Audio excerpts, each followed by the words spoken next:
Hello नमस्ते friends, आप सभी का एसजीएस में स्वागत है। तो ये अभी आपका अध्याय 1 और ये क्लास 6ठी चल रही है। तो चलिए बात करते हैं हम इस क्लास में। इससे पहले हमने बात किया था, अभी यूरोप चल रहा है, तो हमने बात किया था कि यूरोप क्यों महत्वपूर्ण है। तो यूरोप इसलिए महत्वपूर्ण है क्योंकि यूरोप में औद्योगिक क्रांति हुई। दूसरा पॉइंट आपका है कि यूरोप में कई खोजकर्ता जैसे कोलंबस या वास्को डी गामा जो हैं ये यूरोप के थे, इसलिए यूरोप महत्वपूर्ण है। और आज की आधुनिक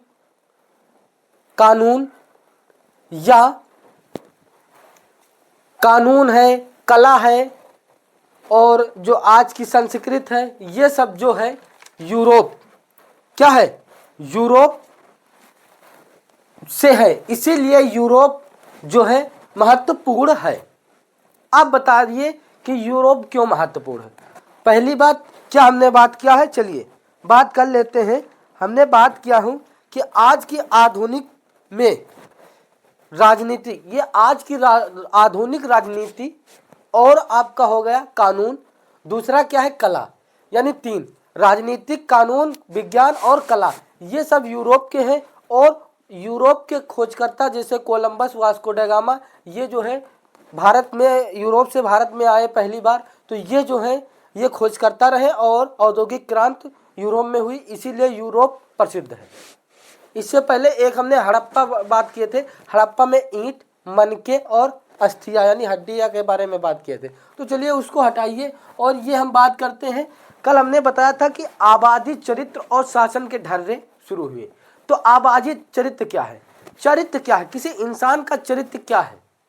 अगर इंसान बहुत बेहतर है, दिल का साफ है, पढ़ाई करने में या पढ़ने लिखने में बहुत मजबूत है, सक्षम है, पैसे कौड़ी में और सारी व्यवस्था है, और वो अच्छी भाषा बोलता है, देखने में अच्छा लगता है, अमीर है, वही व्यक्ति की चरित्र है। इसीलिए आबादी का चरित्र, आबादी किस प्रकार है, कितने मेल है, कितने फीमेल है, वहाँ की आबादी अमीर है या गरीब है, आबादी ज़्यादा है या कम है, ज़्यादा शहर है या नगर है, क्या है, ये आपकी हो गई आबादी का चरित्र। चलिए आबादी के चरित्र पे जरा ध्यान दीजिए। वहाँ कितने लोग रहते हैं, मेल फीमेल, और वहाँ बच्चे हैं, जवान हैं, बूढ़े हैं, लोग पढ़े लिखे हैं या नहीं, खेती करते हैं या नौकरी, उद्योग, शहर ज़्यादातर या गांव, यानी शहर है या गांव है, किस जाति के वहाँ है, समुदाय के हैं, भाषा के हैं, आर्थिक स्थिति उनकी कैसी, वो अमीर है कि गरीब है। तो ये अगर व्यक्ति की बात करें तो यहाँ पे हो जाएगा व्यक्ति कैसा है, कितना अच्छा है, बोल भाषा कितना है, कैसे है। और आबादी की बात करें, शहर कैसा है, ज़्यादा गरीब है कि अमीर है, तो ये आपका आबादी का चरित्र। अब शासन का ढर्रा, सरकार जिस काम को अच्छे तरीके से या जिस तरीके से, जिस ढंग से करता है, उसे शासन कहते हैं। और ढर्रे का मतलब सरकार जो काम करती है वह पुराने तरीके से करती है या नए तरीके से, तो उसे हम ढर्रे कहते हैं। चलिए शासन और ढर्रे के बारे में हमने बात कर लिया। अब सीधा हम बात करेंगे सरकार अपने काम कैसे करती है, पुराने तरीके या किस ढंग से, उसे शासन के ढर्रे कहते हैं। ढर्रे का मतलब होता है पुरानी तरीके से। चलिए रोमन साम्राज्य का पूर्वी भाग, हमने बोला था कल, हमारी बात ध्यान से सुनिए। यूरोप क्या क्या था, यूरोप जो है भूमध्य सागरीय क्षेत्रों को एक कर दिया था, जिससे बहुत बड़ा साम्राज्य, रोमन साम्राज्य बहुत बड़ा बन गया, और उसे 2 भागों में बांट दिया, 20 से थाड़े बांट दिया। एक हो गया पश्चिमी, एक हो गया पूर्वी।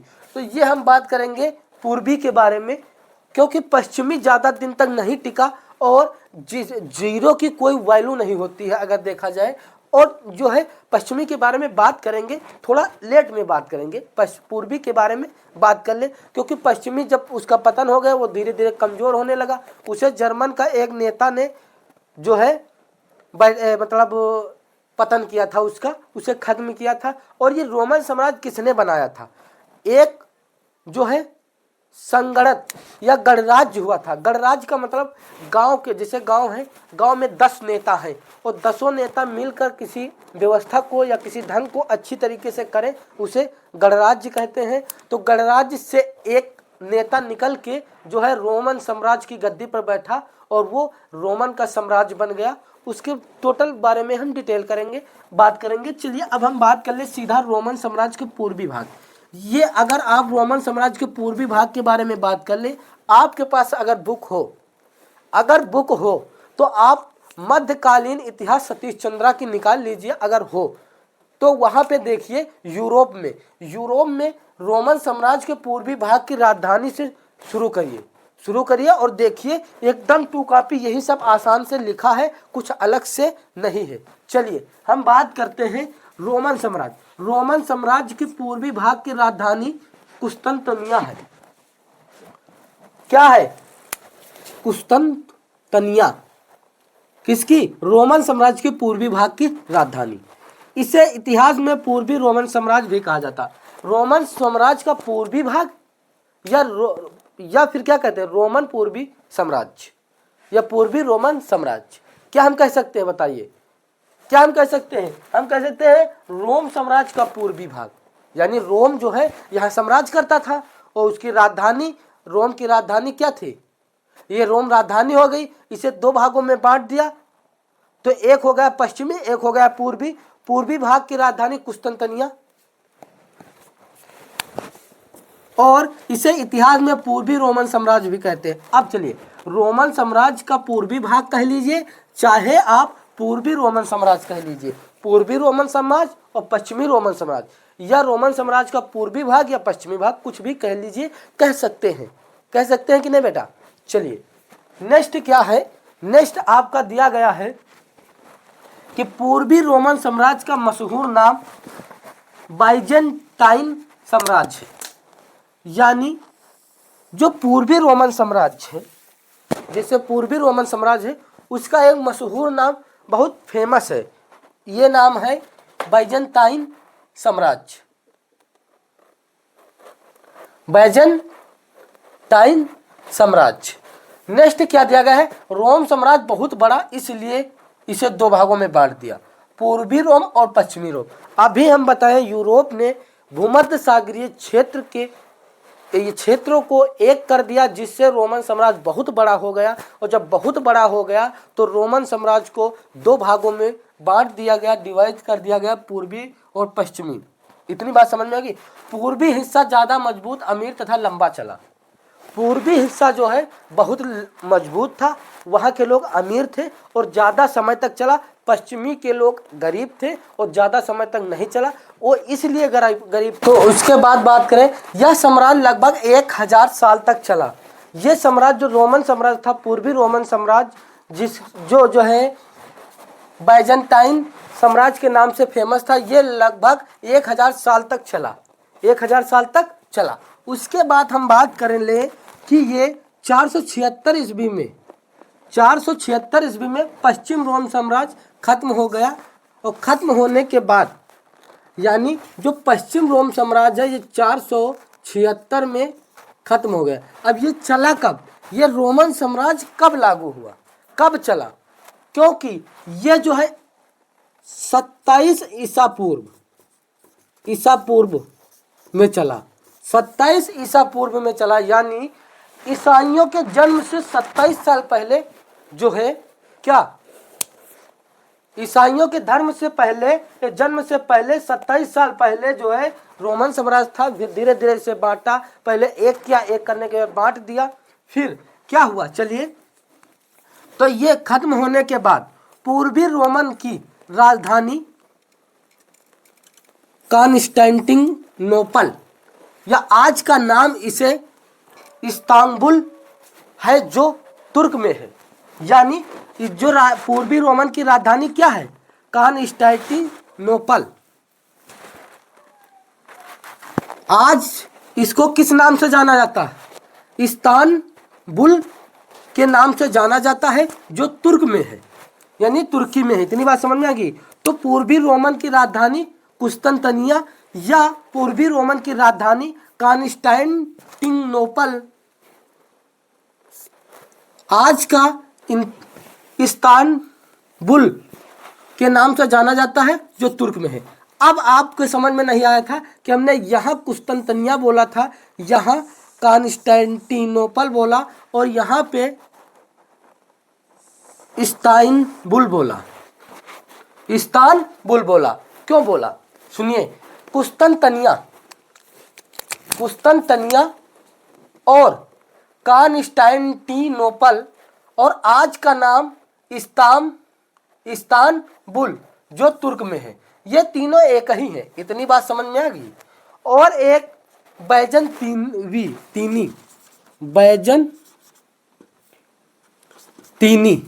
ये इसी साम्राज्य को कहते हैं, रोमन साम्राज्य को, जो पूर्वी रोमन साम्राज्य है या जिसे हम बैजंटाइन कहते हैं और इसी को बैजंतीन या बैजंतीनी भी कहते हैं। इतनी बात समझ में आ गई। चलिए आगे हम बात कर। तो हमने बात किया था कि जो है बैजंटाइन यानी बैजंतीन साम्राज्य जो था, बैजंतीन साम्राज्य और कुस्तनतनिया, इसके बारे में बात किया था। तो कुस्तनतनिया राजधानी थी और बैजंतीन या बैजंटाइन क्या था? वो एक साम्राज्य था। और जो है कुस्तनतनिया जो है राजधानी को जो है धीरे धीरे नाम चेंज करते रहा और आज का नाम क्या पड़ा उसका?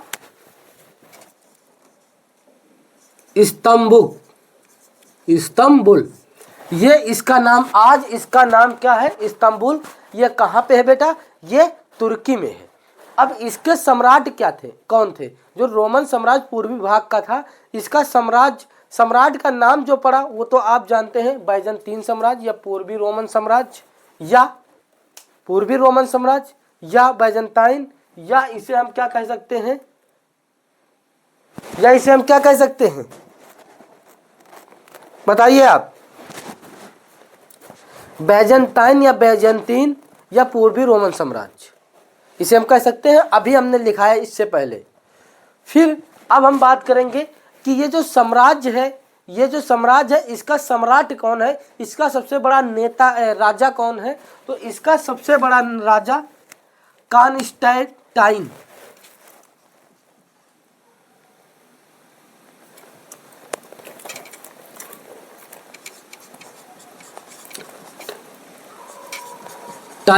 ये एक सबसे बड़ा जो है रोमन साम्राज्य का सम्राट है और इसी के नाम से, ये अपने नाम से जो है, जो सबसे पहले कुस्तनतनिया राजधानी थी उसको चेंज करके क्या रख दिया?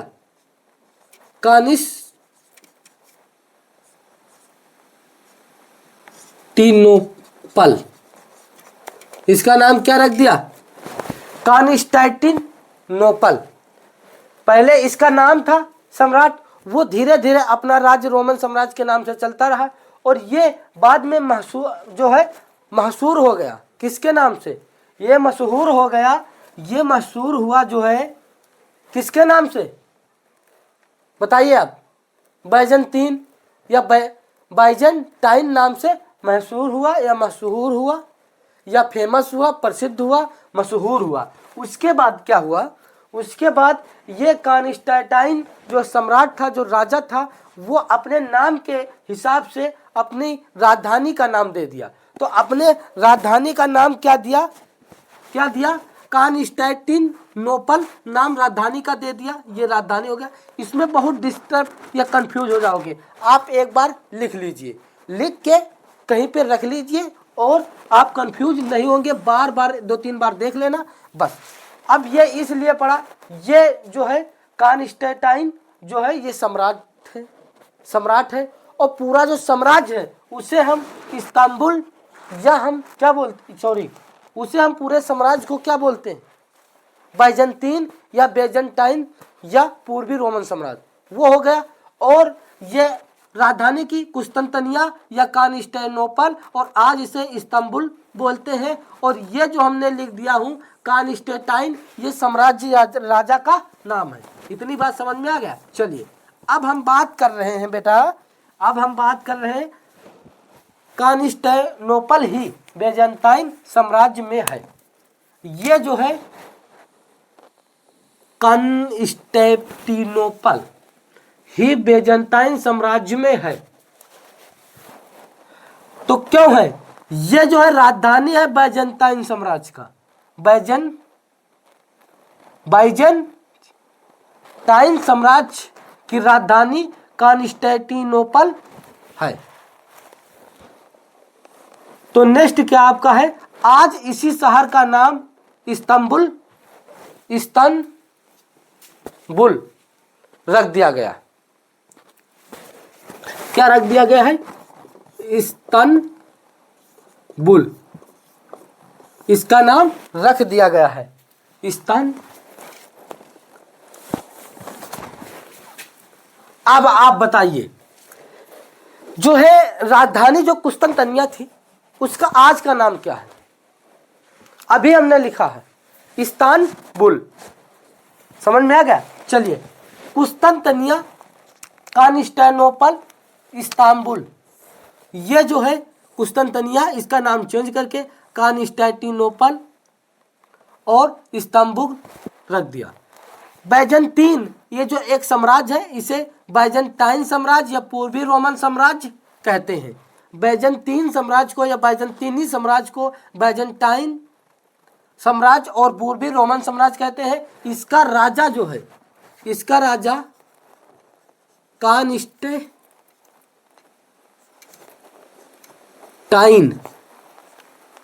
है, इसका राजा कॉन्स्टेंटाइन है। अब इसकी मुख्य बातें हम सुन ले, जरा से ध्यान में दीजिए। ये जो आपका पूर्वी रोमन साम्राज्य, इसकी मुख्य भाषा या मुख्य बातें क्या है, तो चलिए इसकी बातें हम जरा ध्यान कर लें कि ईसाई धर्म, जो रोमन साम्राज्य है इसमें ज़्यादातर ईसाई धर्म है, ईसाई धर्म ही है। इतनी बात समझना कि भाषा लैटिन के बजाय ग्रीक बोली जाती, यानी पहले लैटिन बोली जाती थी और अब ग्रीक बोली जाती है। इतनी बात समझ में आ गई। संस्कृत, कला, विज्ञान, कानून, इमारतें सबसे बहुत प्रगति है। जो है रोमन साम्राज्य की प्रगति जो है, अभी हमने ये विज्ञान कानून या कानून विज्ञान के बारे में बात किया था। इमारतें सबसे, और जो है संस्कृत कला, रहन सहन, पहनावा, खान पीन, ये सब संस्कृत कला हो जाएगा। और विज्ञान कानून इमारतें सबसे प्रगति है। नेक्स्ट क्या है, यह मुख्य रूप से यूरोप, रूस, ग्रीक आदि में फैला है। रोमन साम्राज्य कहाँ फैला, अब ध्यान दीजिए, ये मोस्ट इंपॉर्टेंट पॉइंट है। रोमन साम्राज्य कहाँ फैला है, अगर बात कर ले तो रोमन साम्राज्य जो है यूरोप, ग्रीक और रूस में फैला है। ग्रीक, पहले ग्रीस लोग इसी देश को कहते थे, अब ग्रीक कहने लगे हैं। कहीं कहीं ग्रीस भी लिखा होगा तो वो देश ही है, में फैला है। इसके पूजा पद्धति या गीत, कला, संस्कृत कैथोलिक चर्च से थोड़ा भिन्न है, कैथोलिक चर्च से अलग है। अब कैथोलिक चर्च क्या है, जहां पोप रहते हैं वो कैथोलिक चर्च है। जहां पोप के बिना वो चर्च बना हो उसे हम क्या कहते हैं, ऑर्थोडॉक्स चर्च। ऑर्थोडॉक्स चर्च, जिसमें पोप हो, पादरी हो, पोप हो, उसे हम क्या कहते हैं, उसे हम क्या कहते हैं, कैथोलिक चर्च। और बिना पोप के, बिना पादरी के जो हो उसे हम ऑर्थोडॉक्स चर्च बोलते हैं। अब ये ऑर्थोडॉक्स चर्च क्या है और जो है कैथोलिक चर्च क्या है, आगे हम जरा डिस्कस करेंगे इस पर। जो है कैथोलिक चर्च, कैथोलिक चर्च और कैथोलिक चर्च और ऑर्थोडॉक्स चर्च, इसमें पोप या पादरी होते हैं। पोप पादरी क्या है, जैसे मंदिर में पुजारी होते थे वैसे पादरी होते हैं। मंदिर में पुजारी होते हैं, मस्जिद में इमाम होते हैं। उसी तरह जो है ईसाई धर्म के कैथोलिक चर्च में पादरी होते हैं। इतनी बात समझ में आ गई। और जिसमें जो है पोप नहीं होते हैं। पोप क्या है, पोप एक बहुत बड़ा धर्म गुरु है, जो वो कहेगा वो पूरा विश्व में चलेगा। और जिसमें पोप नहीं है उसके अनेक नेता होते हैं, कहीं अपने एरिया में वो करवा रहा है, कहीं कोई करवा रहा है। और जिसमें पोप है तो दुनिया में पोप जितना कहेगा ईसाई धर्म में और जो है कैथोलिक चर्च में वही होगा। तो पोप जिसमें हो उसे कैथोलिक चर्च बोलते हैं, जिसमें पोप ना हो उसे ऑर्थोडॉक्स चर्च बोलते हैं। पूर्वी यूरोप, रूस, ग्रीक, पूर्वी रोमन साम्राज्य में जो है ऑर्थोडॉक्स चर्च है, पोप नहीं है। पादरी नहीं है। चलिए अब हम बात करें राजधानी के बारे में। राजधानी कॉन्स्टेंटिनोपल जिसे रोमन साम्राज्य कॉन्स्टेंटाइन ने नया नाम दिया या नया रूप दिया। अब सुनिए, यहां से ये नाम क्या लिखा है और ये नाम क्या है, इसमें कुछ मिलता जुलता है, ध्यान दीजिए। कॉन्स्टेंटिनोपल, यहां पे ना होगा, कॉन्स्टेंटिनोपल जिसे रोमन साम्राज्य कॉन्स्टेंटाइन ने नया रूप दिया। पहले इसकी ये राजधानी है, ये साम्राज्य राजा है, ये राजा है, ये साम्राज्य है, ये क्या है, ये राजा है। राजा ने इसका नाम बदल दिया, तो राजा ने इसका नाम क्या दिया, कॉन्स्टेंटिनोपल, जिसे रोमन साम्राज्य कॉन्स्टेंटाइन ने नया रूप दिया।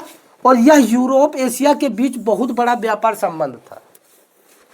ये जो था राजा, यह यूरोप से एशिया के बीच बहुत बड़ा व्यापार संबंध था। यूरोप और एशिया के बीच बहुत बड़ा व्यापार संबंध था। इतनी बात समझ में। कॉन्स्टेंटाइन रोमन साम्राज्य का बहुत बड़ा सम्राट था।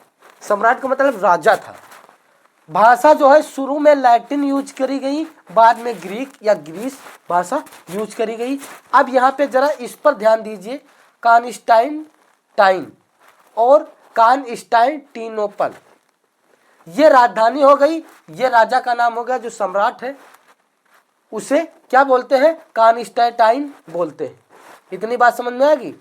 और जो है इसका, और इसे जो राजा है इसका जो साम्राज्य पूर्वी का, तो उसे हम पूर्वी रोमन साम्राज्य या बाइजेंटाइन साम्राज्य या बैजेंटीन साम्राज्य बोलते हैं। तो इतनी बात समझ में आएगी। नेक्स्ट